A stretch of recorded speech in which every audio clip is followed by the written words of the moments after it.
Em nosso encontro de hoje, nós vamos convidar vocês a mergulhar dentro de si próprios. No encontro passado, nós introduzimos o nosso primeiro princípio, o autoconhecimento, e vamos hoje detalhar ele um pouco mais. O autoconhecimento é representado por essa figura, né, dessa pessoa pulando numa piscina que tem o formato de um cérebro, e eu acredito que vocês vão entender o motivo disso já já. Vamos começar com uma reflexão, um depoimento da cantora brasileira Elsa Soares, falecida no ano passado, que iniciou sua vida de cantora num show de calouros na televisão, quando ela estava sozinha com filhos passando fome. E ela nos deixou esse depoimento descrevendo esse momento. Diz assim: cantei a música Lama. O gongo não soou, né, o gongo do programa que expulsa os calouros quando não vai bem. E eu ganhei, diz ela.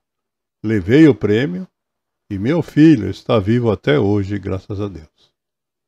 Naquela época, eu achava que se tivesse alimentos para os meus filhos, não teria mais fome. Porém, o tempo passou e eu continuei com fome.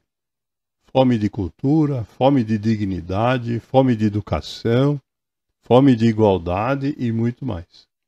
Percebo que a fome só muda de cara, mas não tem fim. Há sempre um vazio que a gente não consegue preencher. E talvez seja essa mesma a razão da nossa existência.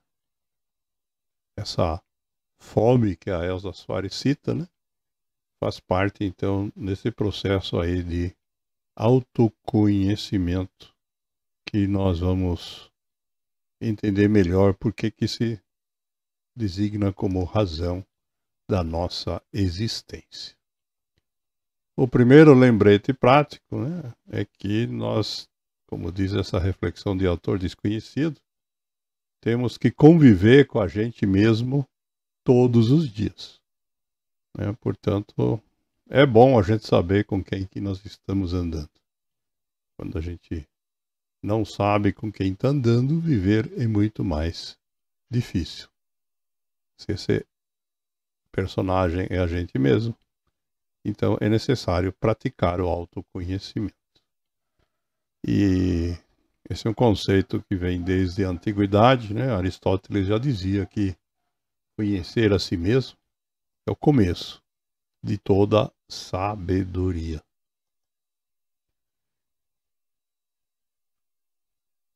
Voltando na ilustração do começo, né, do rapaz pulando na piscina com formato de cérebro, talvez tenha sido inspirado nessa reflexão aqui do Eckhart Tolle, que diz que a mente é um instrumento incrível se usado corretamente. Se usada incorretamente, entretanto, se torna muito destrutivo. Para dizer isso de uma forma mais clara, não é muito como se você usasse a sua mente erroneamente. Você geralmente não a usa de maneira alguma. Ela que te usa. E essa é a doença. Você acredita que você é sua mente. E esta é uma ilusão. Nesse caso, o instrumento tomou conta de você. O instrumento é a mente. É o único instrumento, nós já citamos isso no encontro da semana passada, que nós dispomos para olhar para dentro. Porque nós somos dotados de sentidos, né, que nos permitem interagir com o meio ambiente, como tato, olfato, ouvido, visão. Mas nós não temos o equivalente para olhar para dentro da gente. A única ferramenta que nós temos para isso é a nossa mente. E é por isso que a Carol Hell, uma coach brasileira, atualmente vive nos Estados Unidos, nos ensina que é preciso se olhar. Olhar para o que a gente sente, olhar para a história da nossa família, entender de onde realmente viemos, olhar para o que a gente pensa, olhar para o que a gente gosta, se olhar no espelho, se encontrar, para assim poder ser. Né? Ou quando ela fala aqui em olhar, né, de fato nós não temos olhos para olhar para dentro. Né? Esse trabalho tem que ser feito usando a nossa mente. E, infelizmente, a nossa mente é uma ferramenta imperfeita. Diz o Tony Robbins que nós não somos impulsionados pela realidade, mas sim por nossa percepção da realidade. Quando a nossa mente distorce aquilo que nós estamos enfrentando no mundo real, a gente acaba então tomando impulsos, decisões equivocadas. E é por isso que as pessoas que têm mentes que sofrem de problemas, sejam lá de qualquer tipo, têm tanta dificuldade, né, em conseguir, de fato, tocarem a sua vida. Essa mesma ideia também foi descrita pela escritora francesa Aneni, que diz que não vemos as coisas como são, vemos as coisas como somos. Isto é, a nossa interpretação da realidade depende, de fato, da nossa construção interior. E a gente, sabendo disso, então, podemos tirar proveito, né, no sentido de olhar para dentro da gente mesmo.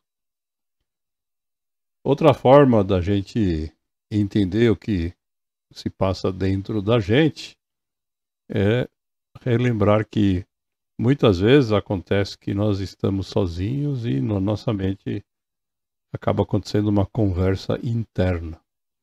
Às vezes alguns falam nos dois macaquinhos, um em cada ombro. Né?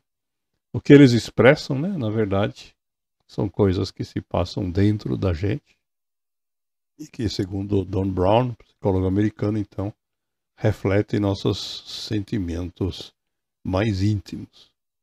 O que é importante, né, a gente ter essa consciência, né, que o Eckhart Tolle descreveu, de que essa conversa não é a gente. Né? Nós temos na nossa mente a capacidade de observar essa conversa e tomar decisões, aprovando, desaprovando, ou direcionando, ou silenciando, conforme a gente acha conveniente. Para isso, obviamente, a vida agitada que a gente leva é uma grande dificuldade, né? E por isso a desenhista americana Audrey George diz que de vez em quando nós temos que fazer uma pausa. E quando a gente parar, temos que aproveitar para visitar não os outros, mas para visitar a gente mesmo. Isso é parar para refletir, se observar e olhar para dentro. Outra sugestão que pode ser útil no processo de autoconhecimento é essa aqui que foi dada pelo psicólogo suíço Carl Jung, que diz que tudo que nos irrita nos outros pode nos levar a uma compreensão sobre nós mesmos. Isso é, quando a gente interage com outra pessoa e ficamos irritados com essa interação, temos então aí uma dica, uma oportunidade de interpretar isso para ver o que dentro da gente está levando a essa irritação. Claro que enquanto a gente está irritado é difícil, né, da gente conseguir usar a nossa mente. Nesse momento, né, usando as palavras do Eckhart Tolle, é a mente que está controlando a gente. Né? Não temos que ter a capacidade de deixar passar o momento, né? Contar até 10, até 100, ou até 1000, conforme o caso. E depois, então, usar essa sugestão. No mundo moderno, né, nós não temos um oráculo como os antigos gregos acreditavam existir, né? Está desenhado aí na figura esquerda. Infelizmente, nós mesmos temos que nos preocupar e entender para decidir que tipo de pessoa que nós somos. Então, tem aqui alguns exemplos, né, de afirmações que a gente pode concordar ou não, cada um de nós, se somos ou não desse jeito. Por isso a pergunta: você sabe que tipo de pessoa é? Você é a pessoa que tem medo? Você é a pessoa que tem preguiça e se conforma com tudo?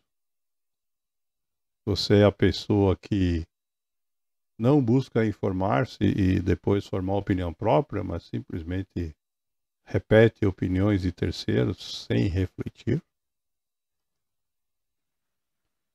Você é uma pessoa que acredita que se esforçar para melhorar é bobagem, que não vai adiantar nada? Você é uma pessoa que, quando vê outros sofrendo, vira o rosto para o lado e não se importa? Ou será que você é algum outro tipo de pessoa que não faz parte desses exemplos? De fato, existe uma grande diversidade de pessoas, né?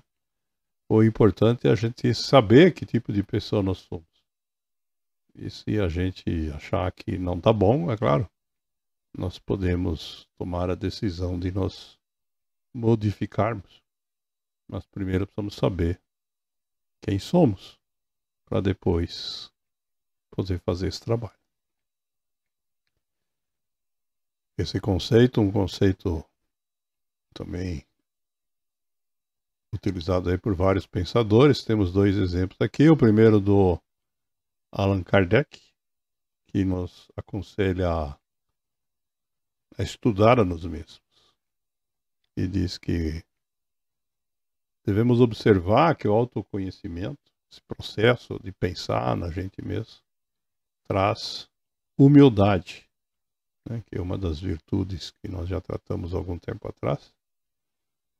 Né, porque na medida em que a gente identifica nossas fortalezas, nossas deficiências, né, nós passamos a enxergar que não somos nem mais nem menos que os outros. Todas as pessoas têm coisas boas e outras nem tanto. E ele conclui a reflexão dele dizendo que sem humildade, isto é, sendo uma pessoa orgulhosa, é impossível ser feliz.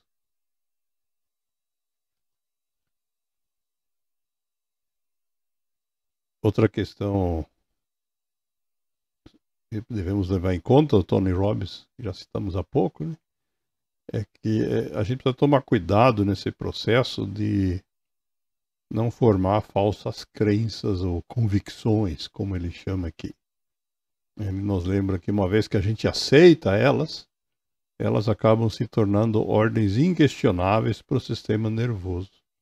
Então, quando a gente passa a agir de forma automatizada em função dessas convicções ou crenças, nós estamos entregando o nosso futuro a elas. Se elas forem boas, poderão expandir o nosso futuro. Se elas forem ruins, vão acabar destruindo as nossas possibilidades. Palavras que já apareceram aí na boca de outros autores há pouco. E encaminhando aqui para o encerramento do bloco de hoje, o Hermann Hesse, um poeta suíço, nos lembra que, na verdade, a vida de todo ser humano é um caminho na direção de si mesmo. Esse processo de autoconhecimento é um processo que deve durar a vida toda. E mesmo que a gente vá se aproximando nesse processo da gente mesmo, ele nunca acaba. Nós vamos tentar detalhar isso mais adiante, mas vamos hoje então finalizar com essa reflexão do Augusto Cury, que coloca isso de uma forma mais positiva ou até espetacular, quando ele afirma que a vida é um grande espetáculo. Só não consegue homenageá-la quem nunca penetrou dentro de seu próprio ser. Isto é, Quem nunca praticou o autoconhecimento. E daí então percebeu como é fantástica a construção da sua inteligência. Esse processo está aberto a todos, mas é necessário construirmos. Não existe mágica, depende do nosso esforço a gente conseguir avançar nesse processo de autoconhecimento.